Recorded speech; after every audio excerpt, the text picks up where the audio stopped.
하늘의 문을 여소서. 이곳을 주목하소서. 주를 향한 노래가 꺼지지 않으니 하늘을 열보소서.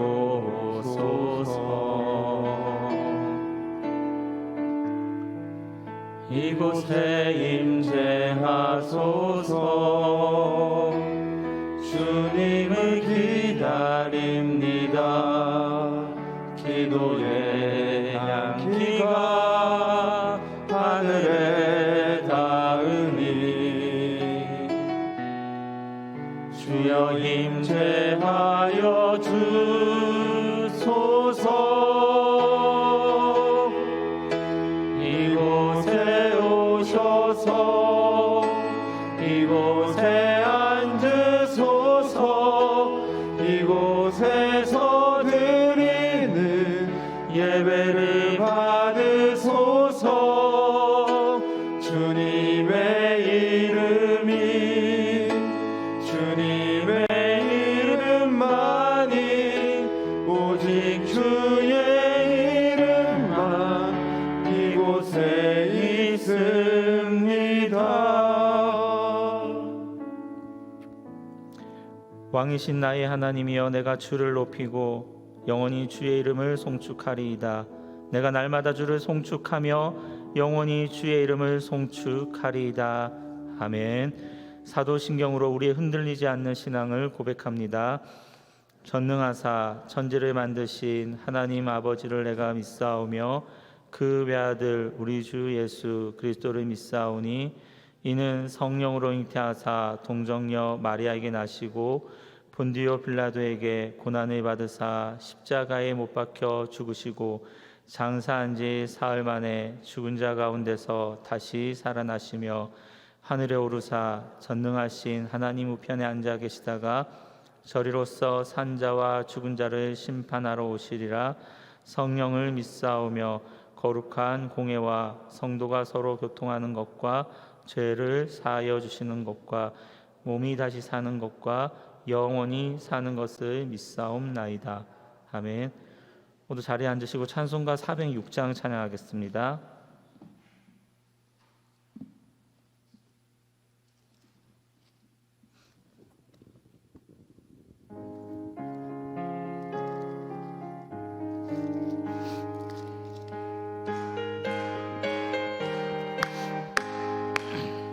고난 내 영혼 편히 쉴 곳과 풍랑 잃어도 안전한 보고 폭풍까지도 다스리시는 주의 영원한 파르지에 주의 영원한 심판 함께 하사 항상 나를 붙드시니 어느 곳에 가든지 요동하지 않음은 주의 팔을 의지함이라. 세상 친구들 나를 버려도 예수를 함께 동행함으로 주의 은혜가 충만하리니 주의 영원한 파 의지해 주의 영원한 심판 함께 하사 항상 나를 붙드시니 어느 곳에 가든지 요동하지 않음은 주의 팔을 의지함이라.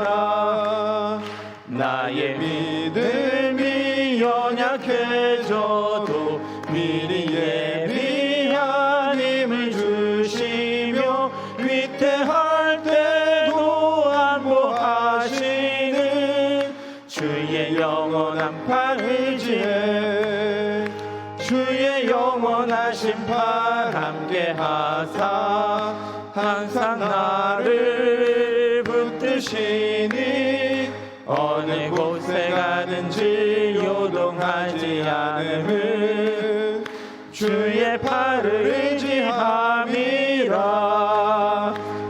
능치 못한 것 주께 없으니 나의 일생을 주께 맡기면 나의 모든 짐 대신 지시는 주의 영원한 팔 의지해 주의 영원하신 팔 함께 하사 항상 나를 붙드시니 어느 곳에 가든지 요동하지 않음을 주의 팔을 의지함이라. 아멘. 오늘 우리에게 주시는 말씀 어제 큐티 본문인 출애굽기 19장 16절부터 25절까지입니다.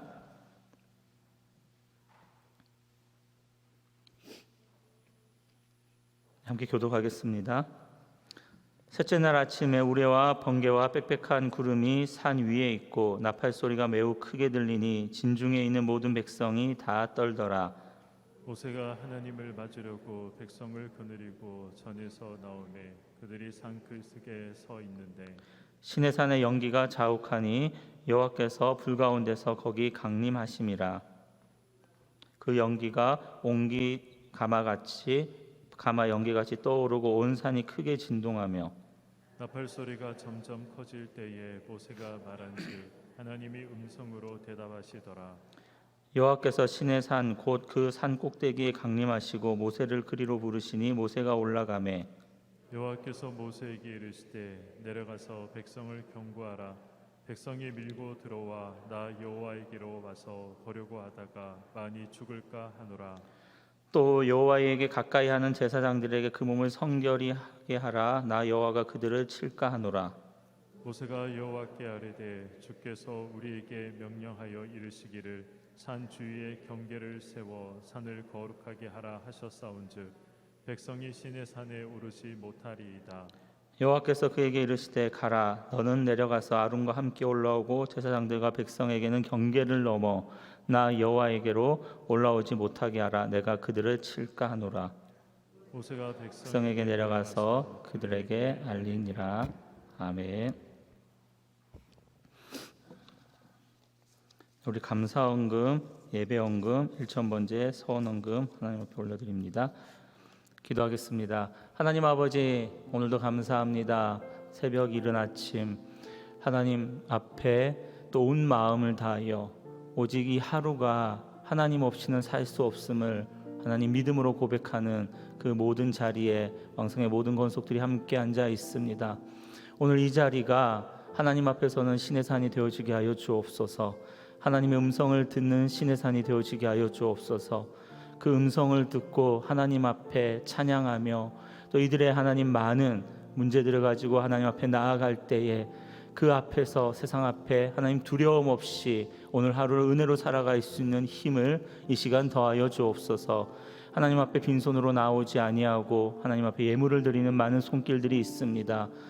그것 또한 하나님 앞에 큰 믿음입니다. 물질로 살아가는 것이 아니라 하나님의 은혜로 살아감을 고백하오니 이들의 삶의 모든 터전에서 필요로 하는 모든 곳에 그들의 주머니가 비어있지 않도록 하늘의 곳간으로 채워 주옵소서. 오늘도 반주하는 집사님 늘 그 섬기는 자리가 복이 되어지며 그 섬기는 자리에 기쁨이 넘치도록 삶의 모든 자리에서 하나님께서 그의 가정과 자녀들과 그의 길 가운데 하나님이 함께 하시며 축복을 더하여 주옵소서. 오늘도 말씀을 들을 때에 그 말씀이 큰 위로가 되어지며 큰 힘이 되어지며 그 말씀에 힘입어 살아가는 성령의 역사가 있게 하여 주옵소서. 예수님의 이름으로 기도드립니다. 아멘. 이러한 유명한 문구가 있습니다. 사느냐 죽느냐 그것이 문제로다. 아마 많이 들어보셨을 것입니다. 영국의 극작가 윌리엄 셰익스피어의 소설 햄릿 작품에 나오는 대사이지요. 여러 차례 많이 회자가 되고 있는 말이지만 우리는 이 구호, 이 문구에 대해서 많이 들어보기는 했지만 정확하게 이 대사가 어떠한 배경에서 나오게 되었는지는 많은 분들이 잘 모르는 것 같습니다. 사실 이 대사는 그 소설 속의 주인공 햄릿의 대사입니다. 그가 이러한 대사를 했던 이유는 뭐냐면 햄릿에게는 삼촌이 있었습니다. 하지만 불행하고도 그 삼촌은 햄릿의 아버지를 죽이고 그리고 그 어머니를 납치를 한 것입니다. 그러한 상황 가운데서 극심한 좌절의 고통에 있던 햄릿은 모든 희망을 잃어버린 것이죠. 그래서 자살을 결심합니다. 하지만 그 자살을 결심함과 동시에 그의 내면 속에서는 내가 어떻게 해서든 살아서 복수를 해야겠다라는 복수심 또한 일어나게 되었습니다. 그래서 이러지도 저러지도 못하는 상황 속에서 나온 말이 뭐냐? 사느냐 죽느냐 그것이 문제로다라는 그러한 대사를 던진 것이지요. 죽을 것이냐 살아서 복수할 것이냐. 이 대사는 그의 거듭된 고민의 흔적을 볼 수 있는 유명한 대목입니다. 삶과 죽음은 우리가 살아가면서 분리할 수 없는 동전의 양면과도 같은 것 같습니다. 누군가의 삶이란 행복한 미래로 가득 찬 희망일 수도 있지만 누군가에게는 그 삶이라는 것이 굉장히 불행하고 답답한 고통의 시간일 수도 있는 것입니다. 누군가에게 죽음은 두려움의 대상일 수도 있지만 또 누군가에게는 그 죽음이 새로운 희망과 출발이 되는 것입니다. 이러한 측면에서 보면 모든 사람들은 이 삶과 죽음의 경계에서 살아갑니다. 더 나아가 모든 일들이 그런 것 같아요. 어떤 일을 시작할 때 그 일을 성공과 실패의 경계선에서 우리는 일을 하지 않습니까?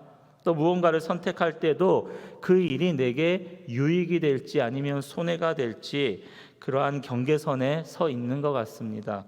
이 모든 것들은 바로 삶과 죽음의 경계에 포함이 되어 있는 것이지요. 그런데 중요한 것은 이 삶과 죽음의 경계라는 것이 우리는 인간에게 있다라고 착각을 하는 것입니다. 그래서 사람들은요, 늘 사느냐 죽느냐의 문제를 가지고 고민을 합니다. 때로는 또 잘 되느냐 안 되느냐에 가지고 고민을 하는 것이지요. 어떻게 하면 더 잘 살 수 있을까? 어떻게 하면 내가 더 잘 될 수 있을까? 어떻게 하면 이 죽음을 피할 수 있을까? 내가 실패를 줄일 수 있을까? 사랑하는 성도 여러분, 저와 여러분의 대부분 하루의 대부분의 질문과 고민이 여기에 있지 않습니까? 늘 경계에 서서 내가 주체가 되어서 내가 무언가를 바꿀 수 있다라고 생각하기 때문에 우리는 끊임없이 이 고민과 걱정을 안고 살아가는 것입니다. 그런데 성도 여러분, 이것을 고민한다는 그것 자체가 얼마나 교만한 일인지를 우리는 성경을 통해서 알게 되는 것입니다. 오늘 출애굽한 이스라엘 백성들은 이제 3개월 만에 시내산에 도착했습니다. 그리고 모세는 시내산을 올라갑니다. 하나님께서는요, 모세를 통해서 이스라엘 백성들과 언약을 체결합니다. 그 목적은 뭐냐? 바로 그 이스라엘 백성들을 하나님이 선택해서 이 세계 열방의 제사장의 나라로 삼겠다는 것이었습니다. 근데 중요한 것은 이렇게 언약을 체결한 이후에 이스라엘 백성들에게 하나님은 그 백성과 하나님 사이에 경계를 설정하고 계십니다.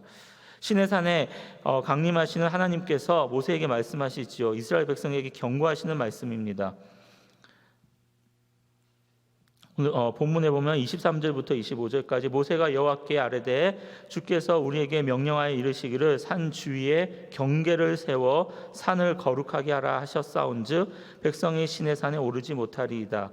여호와께서 그에게 이르시되 너는 내려가서 아론과 함께 올라오고 백성에게는 제사장들과 백성에게는 경계를 넘어 나 여호와에게 올라오지 못하게 하라. 내가 그들을 칠까 하노라. 사실 이 출애굽기 19장에는요 4번이나 경계라는 말씀을 계속해서 끊임없이 하나님이 하고 계십니다. 12절에 보면 경계를 정하고 이르기를 너희는 삼가 오르거나 그 경계를 침범하지 말라. 삼을 침범하는 자는 반드시 죽임을 당한다. 또 23절에 보면 경계를 세워라. 24절에도 경계를 넘어 올라오지 못하게 하라. 19장 전체를 보면 바로 이 이스라엘 백성들의 삶과 죽음의 경계가 누구에게 있습니까? 사람에게 있지 아니하고 이스라엘 백성들에게 있지 않고 하나님께 있음을 하나님이 지금 말씀하고 계시는 것이지요. 지금 이스라엘 백성들은요 출애굽 이후에 시내산에 도착한 시점입니다. 그 이유가 뭘까요? 시내산에서 이들이 지금 무엇을 기다리고 있습니까? 하나님께서 이제는 너희가 하나님의 제사장의 나라로 앞으로 어떻게 살아야 할지를 하나님이 알려주시는 그 율법을 지금 이 시내산 아래에서 이스라엘 백성들은 기다리고 있는 것입니다. 그런데 하나님은요, 이스라엘 백성들에게 그 율법을 주시기 이전에 먼저 알게 하시는 것이 뭐냐면 너희들의 삶과 죽음의 경계가 너희에게 있는 것이 아니라 나 여호와에게 있다라는 것을 지금 계속해서 말씀해 주고 있는 것이지요. 하나님은요, 먼저 인간의 생명과 삶이 하나님의 인도하심을 에게 있다는 것을 알려주시는 것입니다. 삶과 죽음의 경계. 그러면 그 중에 먼저 그 삶이라는 것이, 너희의 인생이라는 것이 나에게 있다라고 먼저 알려주셨어요. 어제 본문을 보면 4절에 보면 내가 애굽 사람에게 어떻게 행하였음과 내가 어떻게 독수리 날개로 너희를 업어 내게로 인도하였음을 너희가 보았다라고 이야기를 합니다. 여기서 업어 인도하였다라는 것은 어제 들으셨죠? 들어올리다, 옮기다라는 뜻으로 소중한 물건을 품에 안고 조심해서 옮기듯 그렇게 보호하는 것입니다. 그 독수리 날개는 어떠한 상징적인 것입니까? 압도하는 권위와 능력을 가지고 있어요. 그러므로 이 말씀은 하나님께서 당신의 그 초월적인 그 능력과 힘을 가지고 이스라엘 백성들을 안아서 품에 안고 옮기듯이 그렇게 이스라엘 백성들을 지금 계속해서 인도해 오고 있다라는 것입니다. 어떻게 인도하셨습니까? 전능하신 그 능력 앞에서 애굽의 바로와 군대, 홍해도, 광야의 목마름도, 그리고 혹은 먹을 것이 떨어졌을 때에도, 또 그 아말렉과의 전쟁 앞에서도 누구도 하나님의 보호하심을 건드리지 못했다는 것입니다. 그들은 결국은 출애굽하게 됩니다. 결국은 홍해가 가로막고 있어도 홍해를 건넜습니다. 그리고 목이 말라서 마실 물이 없는 그 마라에 속에서도 하나님은 물을 바꾸어 주셨습니다. 광야에서 먹을 것이 떨어질 때 하나님은 매일매일 만나와 메추라기로 그들을 지금 먹이시고 계십니다. 아말렉과의 전쟁이 벌어졌을 때에 하나님은 이기게 하시지요.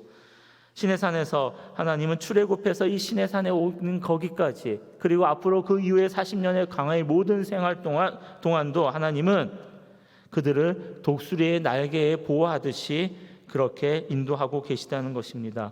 이것이 무엇을 의미할까요? 사랑하는 성도 여러분, 우리가 잊지 말아야 하는 것은 하나님은 오늘도 우리가 광야와 같은 그 세상 가운데 살아갈 때에 우리의 삶이 나의 의지와 노력에 의한 것이 아니라는 것을 하나님은 이스라엘 백성들에게 지금 가르쳐 주고 계시는 것입니다. 동일하게 너희가 앞으로 가나안 땅에서 살아갈 때에도 너희의 노력과 너희의 열심이 아닌 나의 보호와 인도에 따라 너희들은 살게 될 것이라는 것을 이 광야의 40년 동안 그들은 훈련하는 것이지요.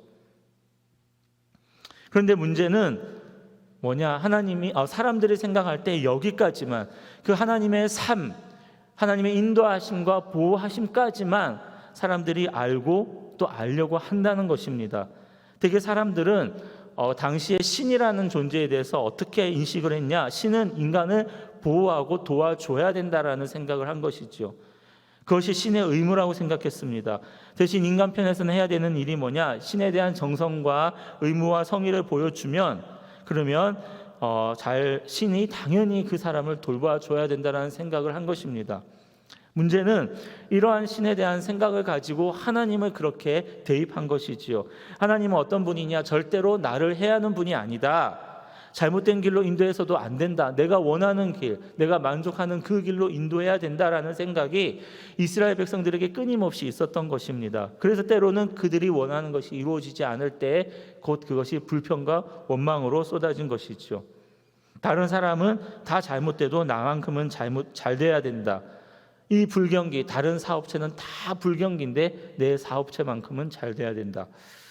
이런 사람들이 하나님을 생각한다면 언제나 어떻게 생각합니까? 하나님은요, 나를 살려주고 행복으로 인도하시는 그 삶의 경계선 안에서만 하나님이시라는 것이죠. 만나는 하나님이라는 것입니다. 그러나 반대로 죽음의 경계, 자기를 죽이는 하나님으로는 생각하지도 않고 생각하려고 하지도 않습니다.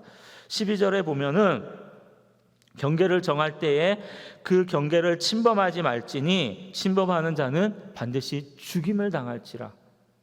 또 23절에 보면 경계를 세워라. 24절에 그 경계를 넘어 여호와에게 올라오지 못하게 하라. 내가 그들을 치겠다라고 이야기하시는 겁니다.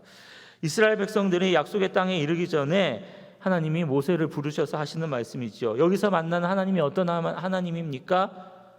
바로 죽이시는 하나님이라는 겁니다. 누구를 죽이십니까? 산을 범하는 자, 경계를 넘는 자를 죽이시겠다고 하는 것입니다. 산은 하나님이 계신 산이에요. 그 산을 마음대로 범한 자는, 그 경계를, 삶과 죽음의 경계를 내가 마음대로 조정하려는 자는 하나님이 죽이신다는 것입니다. 결국 인간은요, 내가 원하고자 하는 것대로 하나님을 만날 수 없는 존재였습니다. 만나는 자는요, 그냥 마음대로 만나는 자는 죽게 되어 있었습니다. 왜 그렇습니까? 인간은 죄인이고 하나님은 거룩하시기 때문인 거예요. 사랑하는 성도 여러분, 우리가 분명히 인식해야 되는 것이 뭐냐면 바로 이것이 인간의 본질이라는 것입니다. 인간은요, 하나님 앞에 서면 그냥 죽을 수밖에 없는 존재였습니다. 믿음이라는 것이 무엇입니까? 믿음은요, 모두가 죄인이라는 것에서부터 출발을 합니다. 교회를 나와도 죄인이고요, 나오지 않아도 죄인이고요, 하나님 앞에 뭔가 열심히 해도 죄인이고, 하지 않아도 죄인인 것이 인간의 본질인 거예요. 그래서 인간은 하나님 앞에 서면 죽을 수밖에 없습니다. 나의 의지가 아닌 거예요. 하나님의 사랑은요, 우리를 무조건 살려주고 보호하시고 지켜주는 사랑이 아닙니다. 우리가 죽어야 될 그 자리에 하나님의 아들을 밀어 넣으신 거예요. 무조건 살려주신 것이 아니라 우리를 살려주시기 위해서 하나님은요, 우리가 죽어야 할 그 자리에 하나님의 독생자 그 아들을, 하나님 그 자리에 넣어서 그 아들을 죽이시고 우리를 살리신 것입니다. 이 하나님의 사랑은요, 주님이 지신 십자가 앞에 나와야 발견할 수 있게 된 것입니다. 사랑하는 성도 여러분, 이 하나님의 사랑은 그 십자가 앞에서 발견할 수 있는데, 여러분들은 어디에서 그 하나님의 사랑을 계속 발견해 가려고 하십니까? 언제나 나의 성공과 행복에서 사랑을 찾고 있기 때문에 나의 삶의 자리에서만, 나를 끊임없이 인도해 가시는 그 삶의 자리에서만 그 사랑을 찾고 있기 때문에 때로는요, 우리가 진짜 그 죽을 수밖에 없는 그 죄인된 자리에서 우리를 살리신 그 진정한 하나님의 사랑을 발견하지 못하더라는 것입니다.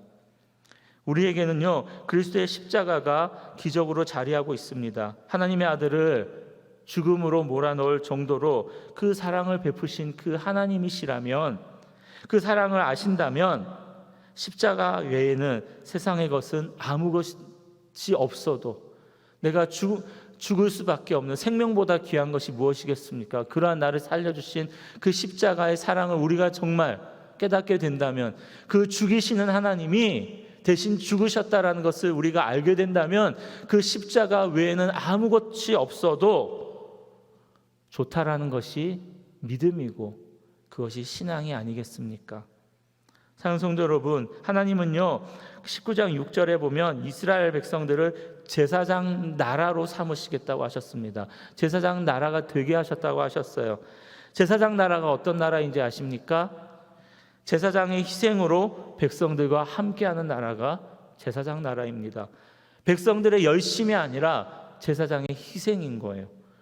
제사장의 희생으로 살아가는 나라입니다. 영원한 대제사장 되시는 예수 그리스도의 그 희생, 그 죽으심으로 우리는요, 죽음의 경계를 넘어서 오늘도 삶의 자리에서 살아갈 수 있게 된 것입니다.